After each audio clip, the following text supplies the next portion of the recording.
In St. Petersburg, a vast blaze ripped through what was described as Russia's biggest agricultural marketplace. Around the same time, reports indicated more than 300 drones and missiles were inbound toward Russian cities. One moment, a commercial lifeline was choking on smoke. The next, aerial threats were reportedly approaching along multiple paths, including routes said to point toward Moscow. Flights were halted or redirected. Some areas experienced power cuts. In places routinely framed as insulated from danger, normal life suddenly looked fragile. A war often presented as happening somewhere else appeared to be pushing into the daily rhythm of civilians. Taken together, these developments suggest a change in how pressure is being applied in this conflict. The St. Petersburg fire, whether accidental or not, quickly became more than a local emergency. It landed as an economic jolt and a psychological blow at a sensitive point in the war. Officials said the affected area measured roughly 1,500 square meters, about 16,000 square feet, inside the largest agricultural market in Russia's second-largest city. This was not presented as a neighborhood bazaar. It was described as a high-volume distribution node where food, raw materials, and wholesale goods circulate every day. The claimed turnover, nearly $100 million daily, meant that even a brief pause could trigger losses well beyond the damaged structure. When a hub like that stalls, the consequences tend to spread. Transportation firms take hits, suppliers lose time-sensitive routes, and retailers face gaps that can quickly become price spikes. For residents, the impact isn't really about the size of the burned footprint. It shows up as delayed deliveries, thinner shelves, and higher bills. And in a city the Kremlin has long portrayed as steady and well-defended, disruption on this scale can carry political meaning as well as economic cost. Authorities moved quickly to reject the idea that Ukraine was involved, attributing the fire instead to combustible materials stored inside the facility. That denial, and the speed of it, may be as significant as the explanation itself. In wartime, shaping public interpretation can matter nearly as much as establishing responsibility, especially when confidence in security assurances is already being tested. The timing also made it hard to treat the incident as isolated. The fire coincided with heavy online discussion in Russia about long-range Ukrainian strike capabilities, including systems described as attack drones and cruise-type weapons. There is no confirmed public link presented here between the blaze and any strike. Still, many people appeared to interpret the event through a military frame, folding a local catastrophe into a broader sense of escalation. The end result was not certainty, but doubt. And doubt about safety, about control, about what comes next, can eat away at a society under pressure. If the fire planted questions on the ground, the sharper jolt came from the air.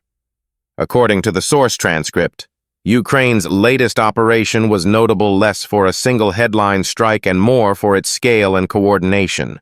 In one wave, more than 300 drones and missiles were reportedly sent toward Russian territory, arriving along several corridors rather than one predictable route. That kind of spread can force defenders to work everywhere at once, pulling radars, command coordination, and interceptor ammunition across a broad area. The concept, as described, was not a one-target, one-weapon approach. It was a pressure test built around volume, timing, and uncertainty. In that framing, the main outcome is not necessarily what was hit, but how the defensive network was strained. Lower-cost drones can compel launches and reveal reaction habits, while more capable munitions may trail behind, attempting to exploit the gaps. Russia's protection of priority zones is often described as layered, with systems named in the transcript such as Panzer S-1 and S-400 intended to defeat limited numbers of threats. But when many objects move at different speeds and heights, even sophisticated defenses can begin to buckle under simple overload. The transcript also notes claims from several Russian telegram channels that Neptune cruise missiles were spotted over the Bryansk region, on a path that appeared to lead toward Moscow. Whether those missiles reached any intended destination is not confirmed here, and may not be the central point. The immediate effect, according to this account, was the fear that long-range weapons might be closing in on the capital, pushing commanders to treat the situation as an active emergency. In air defense, perception can drive decisions as much as sensors do. The reported routing itself added pressure. Multiple angles mean fewer chances to pause, reorganize, and reset between engagements. Each interception consumes seconds, coordination, and finite stocks, and every delay increases the chance that something else gets through. Framed this way, the contest becomes one of staying power inside the defensive system, not simply a tally of confirmed impacts. Inside Russia, the psychological shift may matter as much as the physical damage. For many civilians tracking alerts and unofficial updates, the signal was hard to ignore. The conflict did not feel distant anymore, and the promise of distance was being challenged. Even where there were no confirmed explosions, the sensation of exposure spread fast. That is how pressure works in a modern strike campaign. It does not need constant visible impact to change behavior. It only needs to make people believe the next warning could be the one that matters. That tension showed up most clearly in Moscow, where the response itself became the story. According to the source transcript, Moscow's airspace was shut down as interception efforts ramped up and concerns circulated about incoming threats. Flights were stopped or redirected, and the city's airports turned into choke points. Travelers were left waiting with no clear timeline. Departures stalled. Arrivals were reportedly pushed far from their original destinations, and the normal rhythm of civilian transport was thrown off within hours.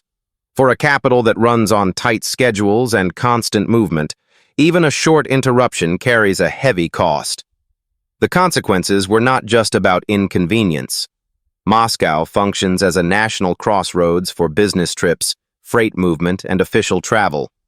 When aircraft are grounded, meetings slip, shipments are delayed, and knock-on effects ripple outward into other systems already under strain. Families trying to leave or return were stuck overnight, while airlines and services tried to reshuffle routes under uncertain conditions. In this telling, the protective response, the act of closing the sky, became a form of disruption in its own right. The shield did not fail quietly. It reshaped daily life. Strategically, the episode raises an uncomfortable question about resilience. The transcript describes Moscow as guarded by a layered air defense network that includes systems like Panzer units and longer-range interceptors working together. Yet drones still reached deep enough to trigger emergency measures. There are no confirmed strike results given here for the capital itself, but the need to impose a shutdown suggests stress inside the defensive posture. Air defenses are designed to defeat targets, not to freeze a metropolis. If commanders choose paralysis as the safest option, it implies that interception alone is no longer considered a guarantee. Each drone forces a choice: accept risk or accept disruption.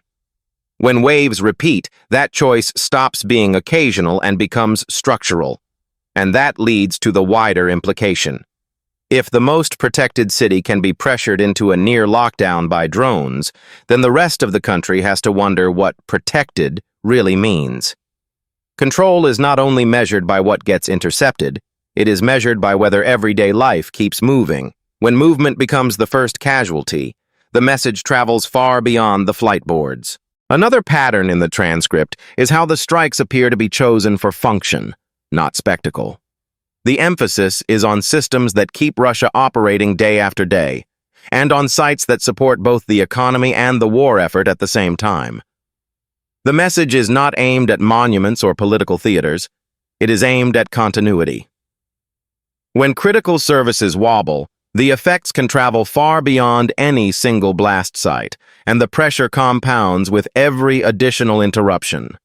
One example cited is an attack on the Drosop thermal power plant in the Smolensk region, described with an estimated capacity of about 90 megawatts. It is not presented as a giant national-scale generator. Instead, It is framed as a local backbone supplying electricity to nearby residential areas and factories.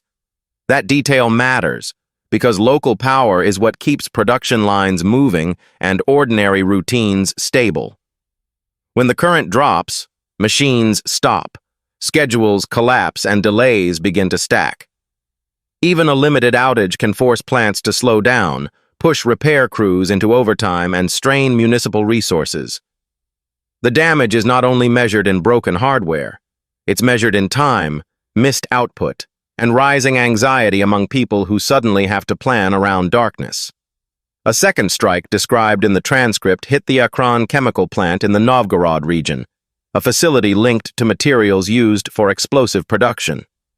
This is closer to the military supply chain than a civilian power station, and the text frames that as part of the logic behind the target selection.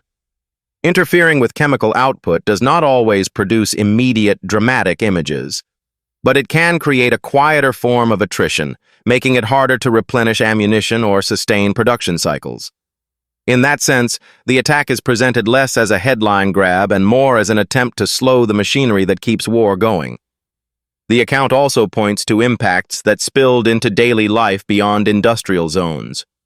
In the city of Rosenev, the transcript describes cruise missile activity and secondary explosions followed by broad disruptions, electricity, water, and heating reportedly cut for large areas. For residents, the consequences would be direct and personal, especially when basic utilities are involved. A home without power quickly becomes a home without light, heat, and predictable routines. Water interruptions turn simple tasks into problems. When heating fails, discomfort becomes risk. This is where strategic pressure meets human reality, and where the war stops feeling abstract. Taken together, these episodes suggest an approach built around endurance. It is not described as one decisive strike meant to end the conflict. It reads as repeated, targeted stress applied to infrastructure that sustains a state under wartime strain. Energy enables industry. Chemical production supports munitions. Utilities underpin social stability. If those pillars are repeatedly shaken, the strain spreads through workplaces, budgets, and public confidence. The transcript's implication is clear. The objective is to test resilience over time until the cost of keeping everything running becomes heavier than leaders expected. Not every explosion described in the transcript is attributed to an enemy strike. In at least one incident, the danger appears to have come from Russia's own protective systems. During an attempted interception, a Russian surface-to-air missile reportedly failed to hit its target and instead crashed into a residential apartment building. Homes were damaged. People were shaken. And in a split second, the action meant to keep civilians safe became a threat inside the city itself. Episodes like this are not unheard of in modern air defense, but when they happen in densely populated areas, they don't stay military. They become personal and political immediately. The transcript says Russian television crews ended up reporting from the location, and the coverage exposed more than officials likely wanted to show. The situation appeared chaotic. Emergency responders moved quickly. Residents asked simple, urgent questions that reportedly did not have clear answers in the moment. Authorities spoke cautiously and offered limited technical explanation. But when a defensive failure is visible in everyday neighborhoods, the broader story shifts. It's no longer only about incoming weapons. It's about whether the state can control the risks created by its own response. From a practical standpoint, air defense over a city is one of the hardest missions any military can attempt. Interceptors have seconds to react. Targets can be small, fast, low, and hard to track. The transcript references systems like Panzer and other short-range defenses used against low-flying threats. But every launch carries a built-in hazard. A missile that misses does not vanish. It falls. And in an urban environment, somewhere often means close to homes, streets, or vital services. That turns protection into a high-stakes gamble. Stop the incoming threat, but accept that a malfunction could still injure your own population. When attacks come in waves, this risk doesn't just repeat, it multiplies. More alarms, more launches, more chances for a misfire or a wrong trajectory. Over time, civilians can begin to feel trapped between two dangers: the threat arriving from outside and the interceptors firing overhead. The transcript suggests that this is where confidence starts to crack. People can tolerate hardship in wartime, but they expect competence in exchange. If a defensive missile causes the destruction it was meant to prevent, faith in the system erodes quickly. There is also a messaging problem that follows. Blaming an attacker does not explain why an interceptor ended up inside a residential building. Silence becomes difficult when evidence circulates through informal channels and the public starts demanding clarity. In that moment, the state isn't only defending airspace, it is defending a story of control. And once that story is punctured, even a single failed interception can leave a mark that lasts longer than the blast itself. Zooming out, the transcript frames this as a cruel paradox. The systems meant to protect cities are now part of what makes people afraid. When pressure mounts and reaction windows shrink, even advanced technology can reveal hard limits. A population that once trusted the shield can begin to fear the shield's mistakes almost as much as the incoming threat. That shift changes the emotional climate of a country at war. Safety stops feeling like a promise. It starts feeling like a probability. From there, the text pivots to a different kind of divide: who absorbs the danger and who can escape it. It describes a widening distance between senior figures in Russia's military and the soldiers closest to the fighting. While top officials speak publicly about endurance and sacrifice, the transcript points to reports and social media material suggesting that relatives of high-ranking generals have been seen living, traveling, and shopping in European cities, including Paris. Those locations are portrayed by Moscow as hostile or decadent. Yet, according to this account, they remain destinations where elite families seek normalcy when uncertainty grows at home. These claims cannot be independently verified here, but they resonate because they fit a familiar wartime pattern: hardship for many, insulation for a few. The battlefield picture in the transcript is far less polished. It says, Russian troops in active sectors are struggling to secure basic necessities, including clean water, steady food delivery, and dependable equipment. It describes long stretches between resupply runs, leaving units to patch gaps however they can while under threat.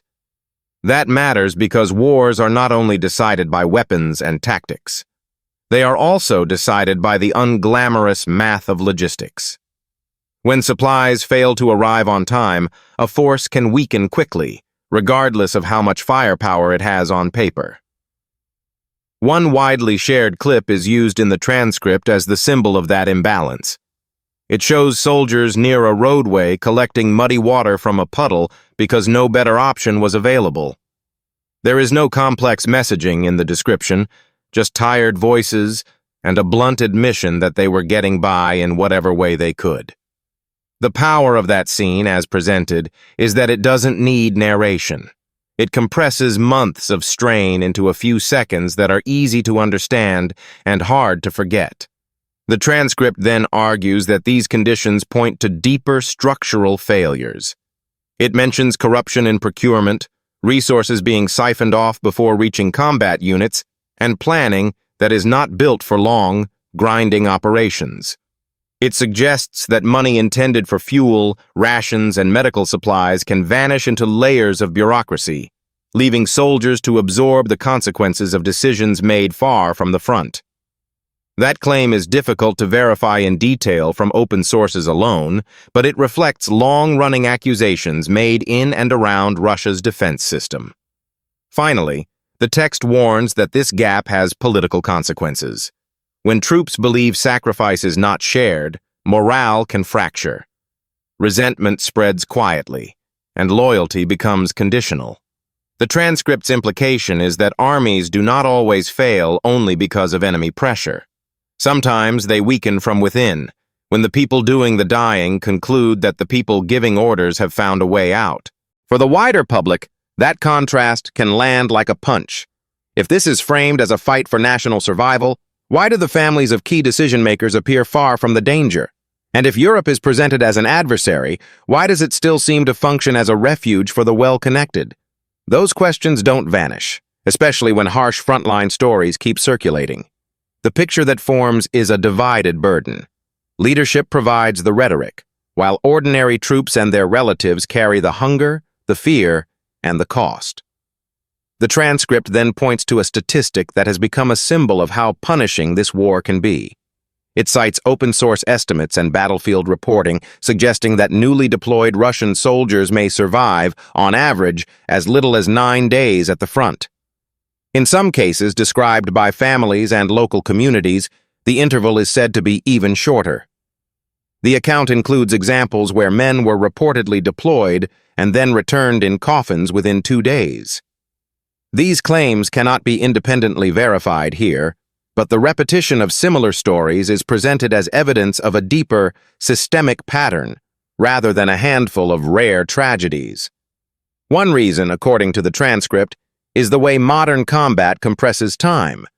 Battlefields are saturated with reconnaissance drones, and movement is increasingly difficult to hide. Small, unmanned aircraft can linger overhead, passing real-time coordinates to artillery and strike units. Once a position is identified, incoming fire can follow quickly, sometimes within minutes, from weapons that may not be heard until impact. In that environment, survival becomes less about bravery and more about whether a unit is detected first, and whether it has the training and discipline to reduce exposure.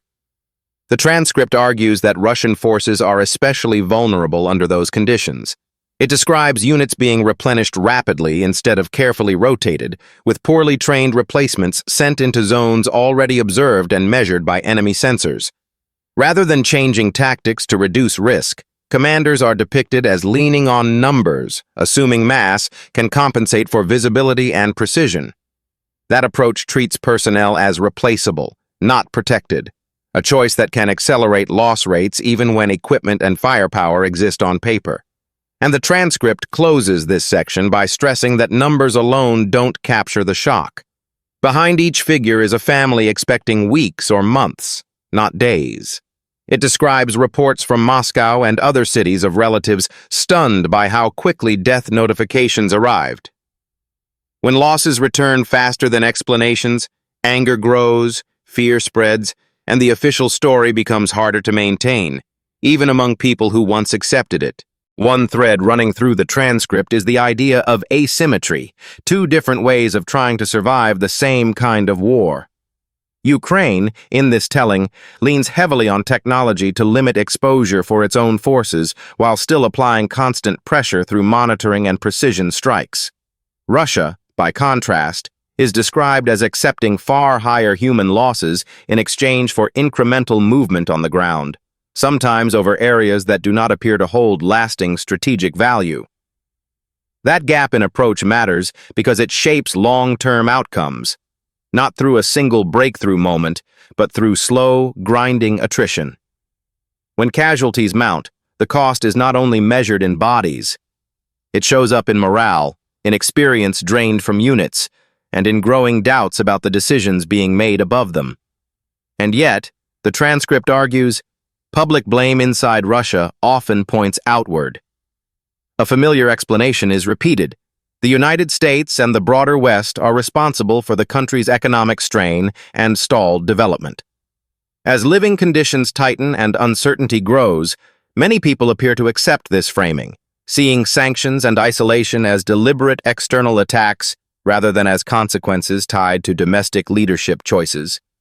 The message, according to the text, is reinforced through constant repetition. Television and online channels keep returning to simple narratives that shift responsibility away from officials and toward foreign adversaries. Over time, these explanations can become routine, not necessarily because they answer every question, but because they offer a clear target for frustration. That outward focus serves a practical political function. If anger is redirected toward Washington or European capitals, there is less immediate pressure to question corruption, procurement failures, or battlefield decisions. The transcript suggests that discontent still exists, but it is dispersed. Complaints spread sideways instead of rising upward. In the short term, that can preserve stability and buy time, especially when the state wants to avoid a direct confrontation with public grief and economic anxiety. But the same section also highlights a vulnerability in that strategy. Contradiction.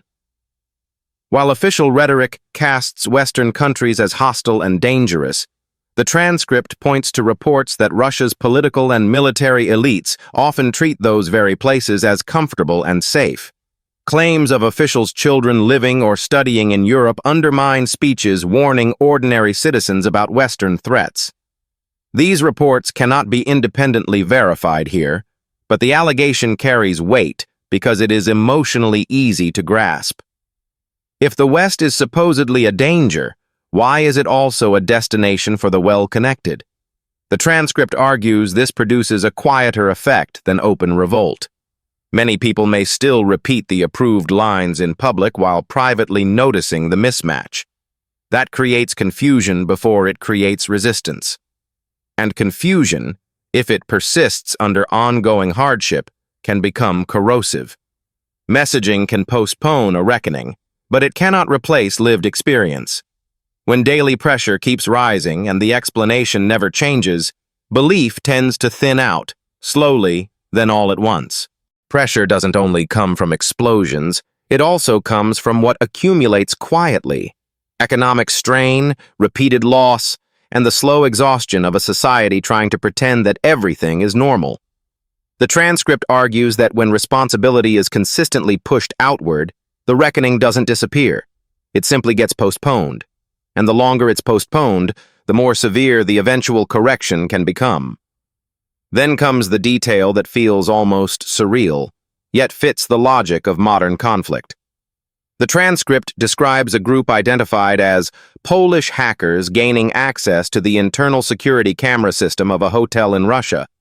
Instead of stealing money or destroying systems, the operation was framed as psychological pressure. The hackers reportedly manipulated live feeds to make it appear as if objects were moving on their own, turning routine corridors into a space of confusion and fear. The incident allegedly continued for close to 2 days. No blasts, no casualties, just staff members growing visibly distressed, questioning what they were witnessing and whether the building was safe. At one point, according to the transcript, a worker attempted to film the event on a phone, and the feed abruptly went dark. If that account is accurate, it suggests the intruders had not only access, but active control and awareness. The significance isn't the hotel itself. It's what the story implies about vulnerability. If a civilian camera network can be taken over, then the sense of everyday protection becomes harder to maintain. The transcript's point is that battle lines are no longer drawn only on maps. They run through networks, screens, and the nervous system of ordinary people. Fear can arrive without sirens. It can arrive through uncertainty, through the sensation that someone else is steering your reality from a distance. This is where the transcript widens the lens. Drones and missiles can target infrastructure. Air defenses can try to stop them. But a cyber operation can target trust, and trust is often harder to repair than physical damage. A strike can knock out power. A hack can make people doubt their own senses, and doubt changes behavior fast. The war, in this framing, isn't just about who holds territory. It's about who can interrupt normal life, and how many different ways that interruption can happen. Put together, the transcript describes a layered pressure system. Unmanned aircraft probe defenses. Missiles test response times. Defensive failures can unsettle cities. Social strain can chip at loyalty. And cyber intrusions can attack confidence in places that are supposed to feel routine. Each layer reinforces the next, creating a kind of continuous stress without clean pauses. In that environment, security becomes more than stopping incoming weapons. It becomes the struggle to keep systems functioning and to protect the belief that daily life can continue without sudden, unpredictable interruption. This is the point where the thread pulls together. What's unfolding here isn't merely a sequence of separate incidents. It looks more like a shift in how pressure is applied, how risk is distributed, and how ordinary life is pulled into the orbit of conflict. Some elements arrive through the air, others through infrastructure failures, and others through digital intrusion. The combined effect is expansion of the battlefield, of uncertainty, and of the consequences that spill beyond military zones. When drones can reach deep enough to force shutdowns, the meaning of distance changes. When large economic hubs burn, even with causes disputed, stability is no longer just a slogan. When utilities fail after strikes, discomfort becomes daily reality. When an interceptor malfunctions and hits a home, the promise of protection becomes complicated. And when hackers can allegedly manipulate a mundane security system, the boundary between frontline and civilian space grows thin. Each event on its own might be survivable. Stacked together, they start to resemble a sustained campaign against confidence. That matters because wars are not only won by territory or firepower. They are also shaped by whether societies believe their institutions still function, whether families believe the risks are shared, and whether citizens trust what they're being told. The transcript's underlying claim is that modern conflict increasingly targets those invisible foundations. In this model, the most damaging outcome is not always a crater. Sometimes it's the persistent feeling that normal life can be interrupted at any moment, from any direction, for reasons that may remain unclear. If this pattern continues, the question is no longer just what was hit. It becomes what systems were tested, and what did the test reveal? Air defenses are measured not only by interceptions, but by whether cities keep moving. Industry is measured not only by output, but by how quickly it can recover. Public messaging is measured not only by repetition, but by whether it can survive visible contradictions and repeated shocks. And cyber defenses are measured by something even harder: whether people still feel grounded in what they see and know. That's where this analysis ends. The details remain contested in places, and some claims cannot be independently verified. But the direction is clear enough to track. The conflict appears to be widening in method and impact, and the effects are becoming harder to isolate or contain.